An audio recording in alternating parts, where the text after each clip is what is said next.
Honda haven't gone away, you know, although sometimes it feels like it. This is the latest version of the Honda Jazz. And in this review, I'll find out, are they talking jazz when it comes to the price? Or is this small city car worth a bit of a premium over something like a Volkswagen Polo? Welcome to Nobby on Cars.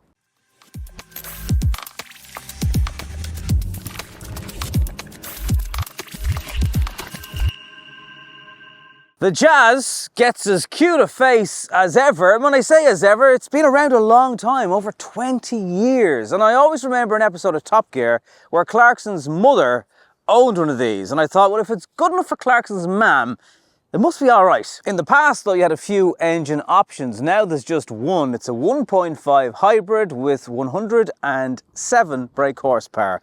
It's just over 4 meters long, maybe a bit longer than you would have thought.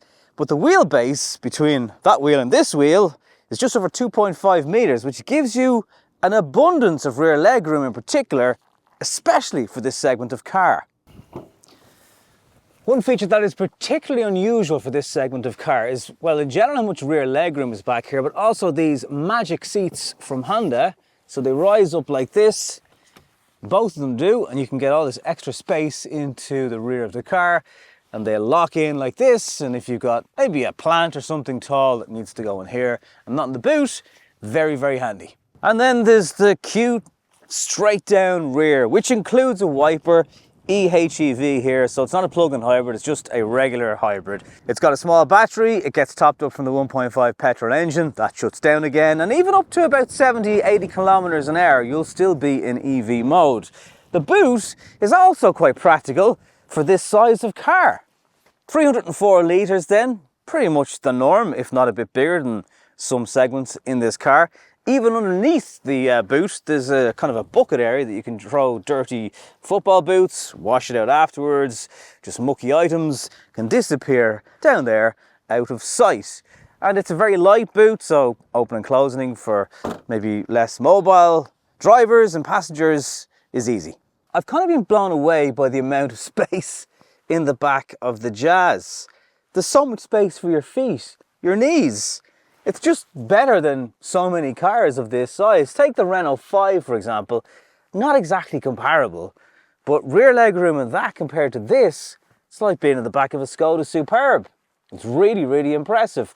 And the magic seats obviously add a nice little touch also.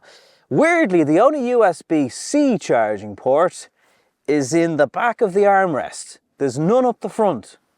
No idea either. The door bins are all right. As you can see, they can hold a 500ml bottle, just about enough. There's technically 4 different trims: Elegance, Advanced, Advanced Sport, and then there's Advanced Crosstar, which is basically a version with roof rails and water repellent seats.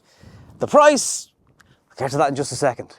All versions of the Jazz will get this center screen. You'll all get CarPlay and Android Auto, whatever trim you go for. But from the second trim up, you also get its own inbuilt sat-nav. But do you really need that when you have CarPlay and Android Auto? Very simple screen in front of you here, which displays all you'll want to know. The 2 highest spec versions of the Jazz get these regenerative paddles, although there is a B mode, which weirdly doesn't operate cruise control. If you want cruise control to work, you've got to pop it out of B mode for driving on the motorway. Loads of physical switches, climate control, all easy to use, simple to understand. You even get 2 glove boxes, smaller one at the top, slightly larger one on the bottom. Drinks holders in good positions, although it's a bit of a temptation to slot your phone into the driver's one. There is an armrest. No, it's not adjustable, but what are you expecting? Here's the 2 USB charging ports. I just don't understand why there's a C in the back and not here. Some physical buttons on the steering wheel, which feels beautifully wrapped. Everywhere you look, the materials in this car, particularly for the segment that it's in, are really, really premium. There's much to like about it. A couple of drive mode options on a button here in front of you. The reversing camera is quite poor. The clarity on it, the picture resolution, it's just not very sharp at all. And it gets worse at night time, trust me. Some of the seats will get a little bit of leather, or what appears to be leather, trimmed on the edges of them, but they're all comfortable. In fact, everything about the Jazz is comfortable. And on that note, let's go for a spin. The Jazz is a very, very easy car to drive. It's really, really smooth, and for the most part, it's very, very quiet. There is a CVT gearbox, so it doesn't have fixed gears, and it can get noisy when you accelerate. But it's not for too long, and yeah, it shouldn't bother you too much. The real benefit of this car, however, is the fuel efficiency. Even on motorways, no matter how hard I drive this car, it will not go higher than 4.9 litres per 100 kilometres. And for the most part, it was about 3.8 to 3.9. There's loads of safety stuff as standard. This car has blind spot. You've got the reversing camera, the frontal collision avoidance, cruise control, which is adjustable with the radar and the button on the steering wheel. It's never going to be a thrilling car to drive, particularly fast. It's just over 8 seconds to 60, but it's so comfortable. The 16-inch wheels are the biggest size you can get, and it just plows along, whether it's a motorway, city, street environment.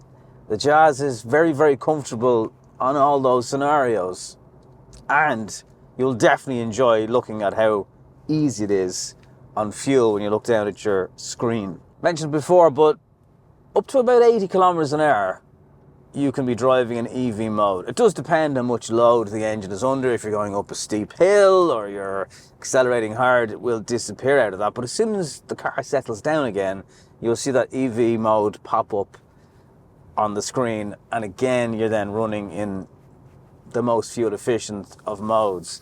And if you're driving really slowly, let's say parking the car, it'll be in full EV mode all of the time. So in that sense, it'll be like driving an EV. But unlike an EV, you don't have to plug this in.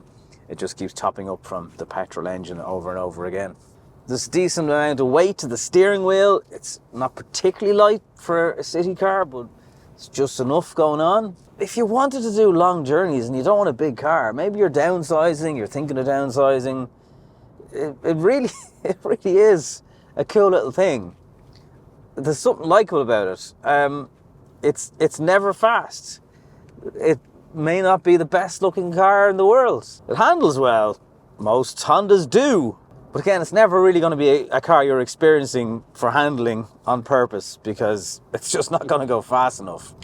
But comfort, that is the overriding factor in this car. Another aspect that falls a little bit short for me is the warranty on the hybrid battery. So it's 5 years or 100,000 kilometers, whichever comes first. And both those milestones seem low for a brand as reliable as Honda. At the A-pillar area, there's 2 large windows of glass. On the one hand, the double A-pillar kind of restricts your view perhaps, but equally I think it actually gives you a good visibility out that triangle of extra glass. It's just a pleasurable little thing to drive. Yes, as I'm about to reveal, the price does put it on a kind of a premium for this segment of car. With prices for the Honda Jazz starting from €31,500 plus delivery, there's no doubt you're paying a premium for a car that, yeah, is a little bit more practical than a Yaris, yeah, is a little bit more practical than a Polo or a Skoda Fabia, but you are going to pay for it. Is the interior better and nicer than a lot of cars in the segment? Yes. So you can see where it costs more. The question is just, do you want to spend more for this size of car? There's much bigger cars available for either similar prices or not much more. Take, for example, a Volkswagen ID4. So Honda, yeah, you are still talking a bit of jazz when it comes to the prices, but you still make good cars, no doubt about it. Thank you very much for watching. See you next time.